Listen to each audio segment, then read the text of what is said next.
পুরাতন মালদা পুরসভার 11 নম্বর ওয়ার্ডের মঙ্গলবাড়ি সারদা কলোনি কিশলয় শিশুতীর্থের বাৎসরিক সাংস্কৃতিক অনুষ্ঠানের আয়োজন হয়।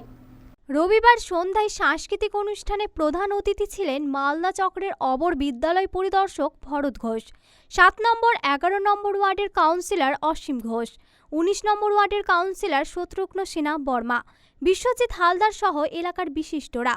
সাংস্কৃতিক অনুষ্ঠান মঞ্চে ছোট ছোট ছাত্রছাত্রীরা বিভিন্ন ধরনের নাচ, গান, আবৃত্তি এবং নাটক পরিবেশন করে।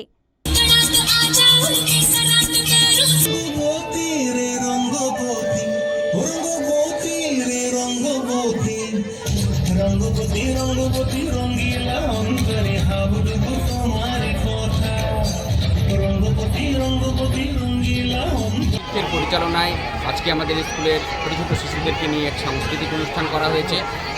পড়াশোনার পাশাপাশি শিশুদের মধ্যে যে প্রতিভা লুকিয়ে থাকে তাকে শিক্ষার পরিবেশে পরিস্ফুটিত করার জন্য এক ছোট্ট প্রচেষ্টা, এবং নাচ গানের পাশাপাশি তাদের ভেতরে যে নাটক, আবৃত্তি এগুলোর প্রচেষ্টা আছে সেগুলোকেও তুলে ধরার চেষ্টা করা হচ্ছে। আপনার নাম? আমার নাম সনদ সূত্রধর। মালদা টুডে।